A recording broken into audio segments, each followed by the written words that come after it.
लोकसभा चुनाव के दौरान जिस तरह से तीन बार के प्रचंड बहुमत से चुने हुए मुख्यमंत्री को लोकसभा चुनाव में प्रचार से केंद्र की भारतीय जनता पार्टी की मोदी सरकार ने वंचित किया था,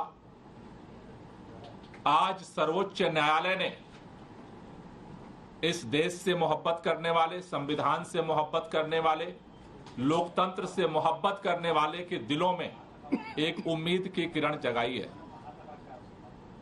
हम पूरे दिल्ली के लोगों की तरफ से, देश के संविधान प्रेमियों की तरफ से, पूरी पार्टी की तरफ से सर्वोच्च न्यायालय का धन्यवाद करना चाहते हैं कि उन्होंने इस तानाशाही के अंधकार युग में दिल्ली के मुख्यमंत्री अरविंद केजरीवाल को अंतरिम बेल दे करके एक उजाले की रोशनी जलाई है।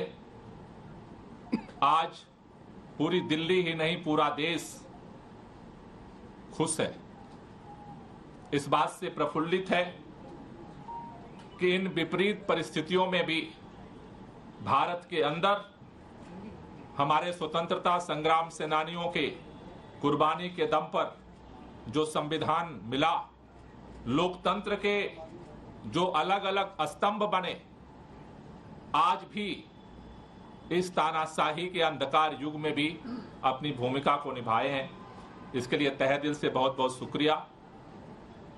ये सत्य की जीत हुई है, क्योंकि जिस तरह से बिना किसी सबूत के, बिना किसी एफआईआर के, जिस तरह से अचानक उठा करके मुख्यमंत्री जी को जेल में डाला गया, आज सुप्रीम कोर्ट के अंतरिम बेल मिलने से एक बात साबित हुई है कि आज सत्य की जीत हुई है और लोगों में एक उम्मीद की किरण बंधी है। मैं पूरे दिल्ली के लोगों से, देश के लोगों से एक ही बात कहना चाहता हूं कि जो इस देश के अंदर हम सब ने मिलकर के लोकतांत्रिक तरीके से, संवैधानिक तरीके से, वोट की ताकत से इस देश से तानाशाही को खत्म करने का, संविधान को बचाने का, लोकतंत्र को बचाने का जो अभियान चलाया है, अरविंद केजरीवाल जी के बाहर आने से ये और मजबूत होगा। पूरा देश मिलकर के इस लड़ाई को लड़ेगा और इस देश के अंदर लोकतंत्र को और संविधान को बचा करके इस देश को और मजबूत करेगा। तो मैं पुनः सभी लोगों को बधाई भी देना चाहता हूं और खास तौर से सुप्रीम कोर्ट का धन्यवाद करना चाहता हूं। मैं चाहूंगा कि आतिशी जी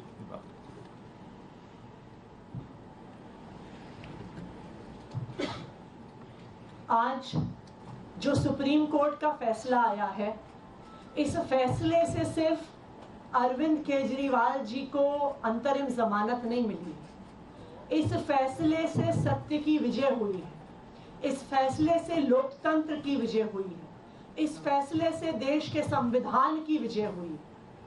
हमारे देश के इतिहास में जब जब संविधान खतरे में आया है, जब जब लोकतंत्र खतरे में आया है, तो हमारे देश में सुप्रीम कोर्ट सामने आया है और लोकतंत्र की रक्षा करने में सुप्रीम कोर्ट ने एक बहुत बड़ी भूमिका निभाई है।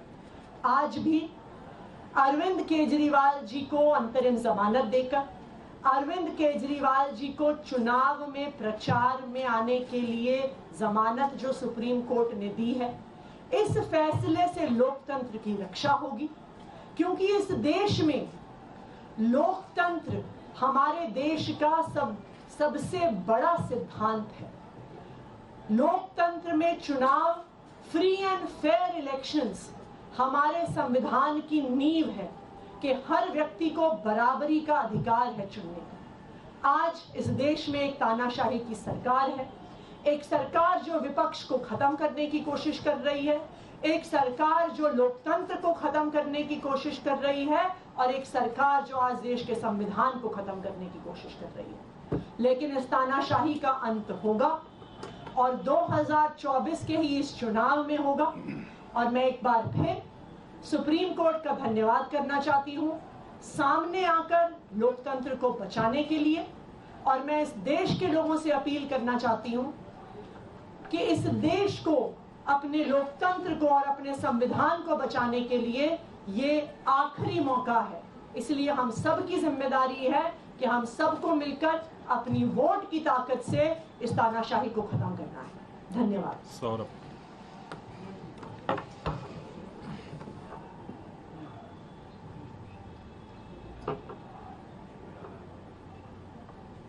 ये पीएमएलए जैसे मामले में,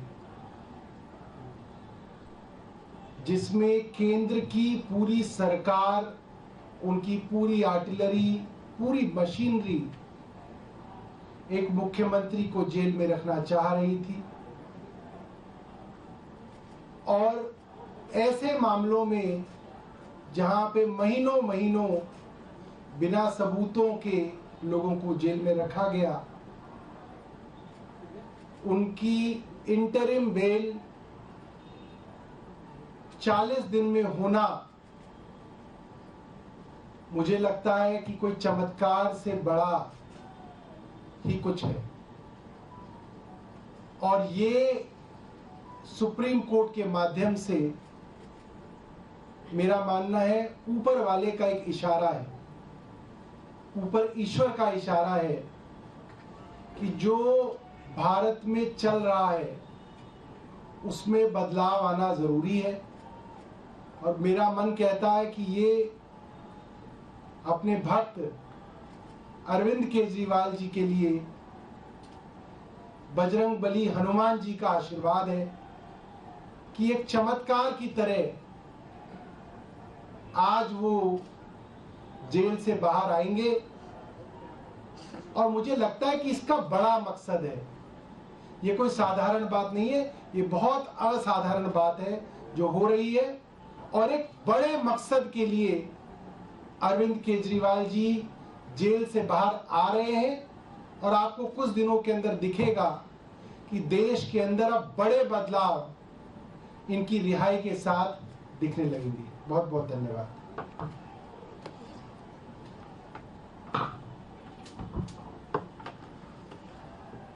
We are extremely grateful to the Supreme Court for upholding the democracy in the country today. ये जैसा सौरभ भाई ने मुझसे पहले बताया, जैसा आतिश जी ने मुझसे पहले बताया, जैसा गोपाल सर ने मुझसे पहले बताया, बहुत ही एक्स्ट्रॉर्डनरी सर्कमस्टांसेस में ये बेल ग्रांट हुई है, इंटरिम बेल ग्रांट हुई है। पीएमएलए जैसे संगीन प्रोविजन जहां लगे थे, जिसका मकसद ही सिर्फ बयानबाजी के आधार पर, भाजपाइयों की बयानबाजी के आधार पर अरविंद केजरीवाल जी को जेल में डाल के रखना था, लोकसभा चुनाव से बाहर रखना था।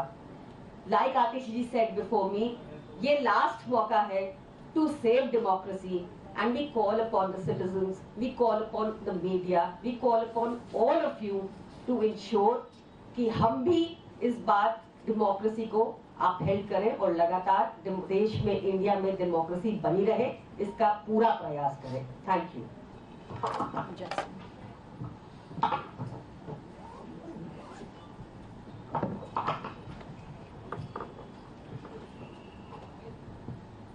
जिस पल का इंतजार देश के करोड़ों लोगों को था, न केवल आम आदमी पार्टी के लाखों करोड़ों कार्यकर्ता, लेकिन देश का जन जन जिस पल के लिए इंतजार कर रहा था कि कब अरविंद केजरीवाल जी, जिन्होंने इस देश को एक ईमानदार राजनीति खड़ा करके दिखाया है, वो जेल से कब रिहा होंगे, वो पल आज आ गया है।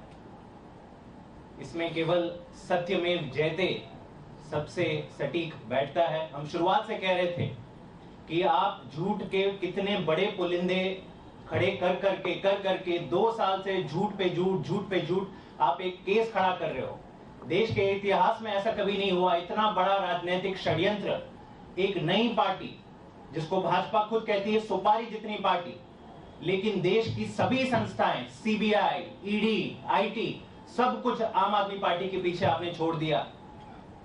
और यह भी देखने को पहली बार मिला देश में कि चुनाव घोषित होने के बाद एक नेशनल पार्टी के मुखिया को, कन्वीनर को आपने कैसे जेल के अंदर डाल डाला। और भाजपा लगातार कहती है कि नहीं जी, कानून व्यवस्था पर विश्वास रखिए।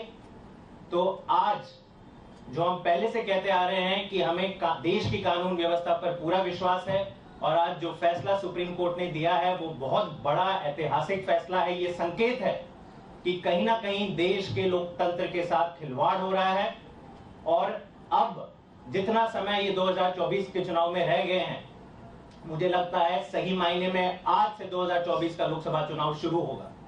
और देश की जनता, जहां आम आदमी पार्टी भी नहीं खड़ी रह रही है लेकिन इंडिया गठबंधन का प्रत्याशी खड़ा हो रहा है, देश की जनता अब जाग जाएगी और इंडिया गठबंधन को विजयी बनाएगी। बहुत बहुत धन्यवाद।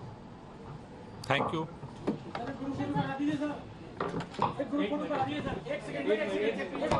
पीछे